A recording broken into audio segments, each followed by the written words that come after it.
Now, Barack Obama has said he believes that aliens are real, but insists he didn't see any evidence of them when he was US president.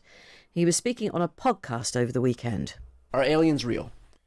They're real, but I haven't seen them, and they're not being kept in, what is it? Area 51? Area 51. There's no underground facility, unless there's this enormous conspiracy, and they hid it from the President of the United States. It's possible, isn't it? The comments quickly gained traction online, as they would. Peter Knight is a professor of American Studies at Manchester University, and he does specialise in conspiracy theories. Peter, take us first of all to Area 51, where it is and what is supposed to be going on there.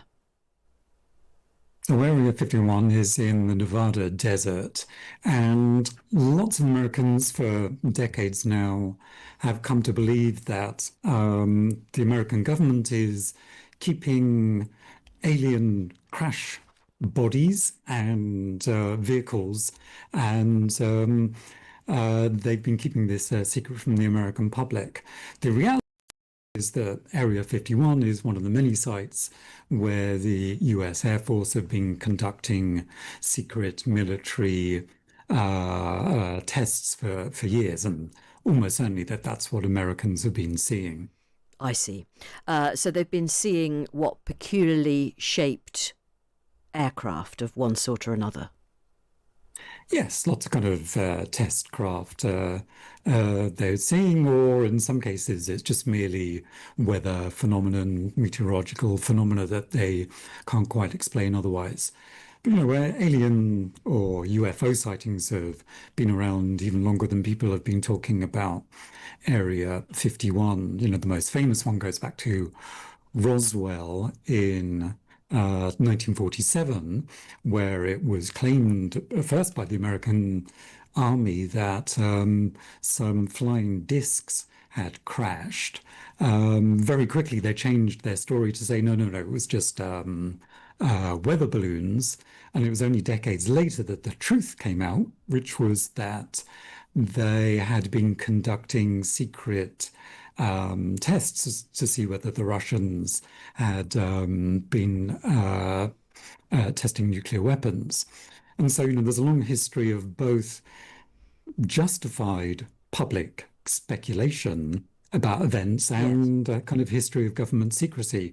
And if you kind of think about the way some of those UFO stories emerged, particularly in the kind of 1970s and 1980s, it turns out, and I'm now going to sound like a conspiracy theorist myself, but it turns out that the American intelligence agencies might have had a hand in spreading some of those UFO conspiracy theories, precisely as a way of distracting attention from their kind of secret military hardware testing, and as a way of delegitimizing any kind of investigations into what might have been going on in the area.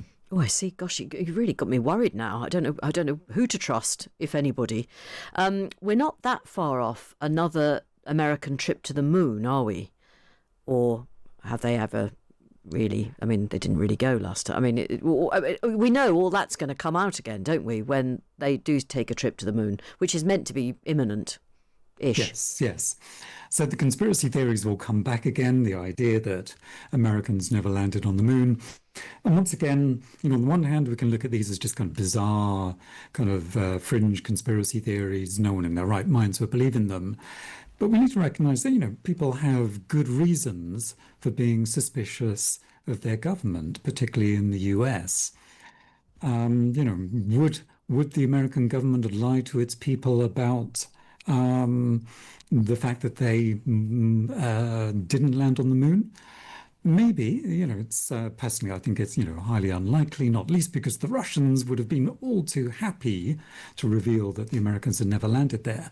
But we do know that the American government has repeatedly conducted all kinds of unsavory experiments on its own people, like the kind of brainwashing experiments called MK Ultra, which they hid from the public for decades, or the Tuskegee's Institute Syphilis Studies, which was a kind of decades-long program of absolutely immoral research on African Americans, testing whether the kind of true course of what the course of syphilis would be, even when there was the invention of penicillin. And that, of course, that particular case has led to, well, I mean, there's a real level of distrust between certain communities in the States and the medical fraternity, isn't there?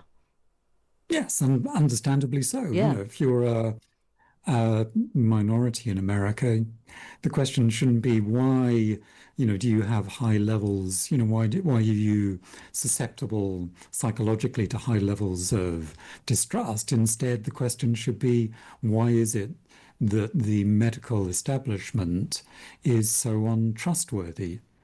Well, quite. Stuart says, I remember a news story back in about 1992 about UFOs in Scotland, which I think did turn out to be the then top secret stealth bombers. Does that seem plausible, Peter? Yes, highly plausible. There are US air bases in the UK, and so sometimes what people have been seeing will be that. I mean, we also need to recognise that, stories of alien encounters have been around for decades, if not centuries, and every era seems to get the kind of alien that it deserves.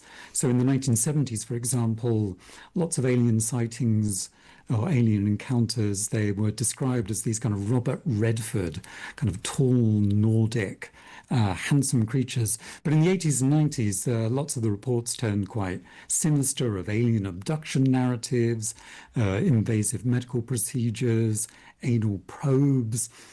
And one of the things we should ask ourselves is, why now do little grey aliens supposedly look like they do? Very, yes, powerful stuff. Plenty to contemplate. Thank you very much indeed, Peter. Joining me now is Phil Tinline. He's an expert in conspiracy theories and the author of Ghosts of Iron Mountain, The Hoax of the Century and What It Reveals About America Today. Hello, Phil.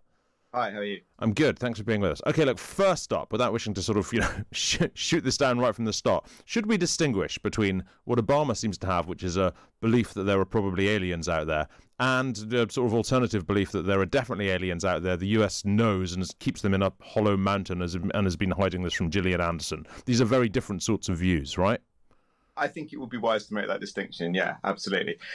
This is absolutely basically the difference that conspiracy theory sort of takes you towards. It takes you towards a sort of total belief, going with any evidence that suits your view and discounting anything that doesn't. I mean, Obama clearly had his tongue sticking virtually through his cheek as he was saying as well. So, one would be tempted in other circumstances to say, and are the aliens with you now, President Obama? But I think he was in on the joke. So, no, I think, obviously the possibility is, there's all sorts of possibilities, aren't there? But, I think we should start from the evidence, not from what we'd like to think might be true. So 56% of Americans are certain that there's extraterrestrial life out there. So I mean, should we take that as being often conspiratorial, or is that just statistical probability? I mean, I think it's probably partly conspiracism, but again, we shouldn't go beyond the evidence. I mean, what I think a lot of this speaks to is what happened to America after 1945. At the end of the Second World War, America wakes up to find itself the most powerful nation that the world has ever seen. And what goes alongside that, apart from the sort of almost traumatic sense that gives America, given it was meant to be the sort of plucky rebel against the empire, i.e. us, and it suddenly finds itself out of the empire, an argument you can sort of see playing out through things like Star Wars. As well as that, you have the development of the national security state. In 1947, you have the National Security Act, you have the setting up of the CIA, the Pentagon, the National Security Agency, and America, which is meant to be this republic of small farmers, finds itself with this sort of stockade in Washington with immense power and, working in incredible secrecy. And so what that does is to start creating a big blank space into which people can project their fears of this very power. And, so what starts to happen is people start seeing things in the sky, because obviously they're also worried about the Soviets, about Soviet attack. And of course, that's why the national security state is there in the first place. So people start seeing things in the sky in the late 1940s. And actually, often they think it's the Soviets, but then people start thinking, well, maybe it's aliens who've been alerted to the existence of Earth by the letting off of the atomic bomb, the other great trauma of that moment. And maybe the government is behind its walls, its national security stockade, is hiding the information from us. So as soon as you have that mindset, any sort of suggestion there might be some sort of story like this starts to key into quite a deep well of feeling. And that's, I think, basically why it's stuck around for such a long time. Presumably every president's first question is, are there aliens and what do we know? Have any of them sort of really lent into it? Not that I know of, but you're certainly right that I mean, I think Bill Clinton's he probably was joking again, but I think his first two questions supposedly were who killed JFK and are the aliens real? So yeah, I mean, I think it's sort of knocking around, but I mean, it is the case definitely that several post-war American presidents have exhibited conspiracist tendencies. I mean, we like to think that Trump is a new and horrifying rupture, and in some ways he is, but in some ways he's sitting in a longer tradition than we might remember. I mean, Lyndon Johnson was very, very paranoid by the time he eventually decided not to run again. He thought Bobby Kennedy was sort of leading an immense conspiracy out to get him. Nixon famously was a conspiracy theorist and a conspirator himself, to the point of taping his office, which of course was one of the reasons for his downfall. And Reagan was deeply engaged in the idea that there were many troops, many POWs, American POWs, left behind by a nefarious government and classified as missing in action, but who were waiting to go and be rescued, which is obviously the plot of Rambo, and so on from there. I mean, it is one of the things about power that if Americans who have no power look at what's happening in Washington and start to get a bit conspiracist, it kind of happens inside the building too. We understand that Democrats are more likely to believe in aliens than Republicans. Does that tell us anything? That's a very interesting stuff. I've not heard that. I mean, maybe Republicans have other things on the list.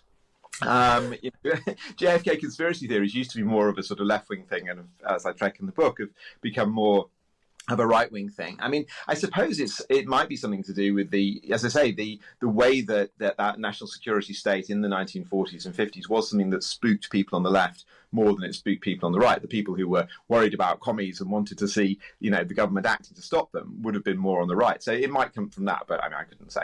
Finally, Phil, is there any way of talking about this stuff without sounding like you're going a bit mad and also sort of encouraging the scrutiny of people who are mad? Should we just ignore it and go, well, Obama, he was just speaking something between a joke and common sense? Or, I mean, are we now going to be sort of, there'll be a subsection of our listeners right now going, well, they know really, but they're covering it up, won't there?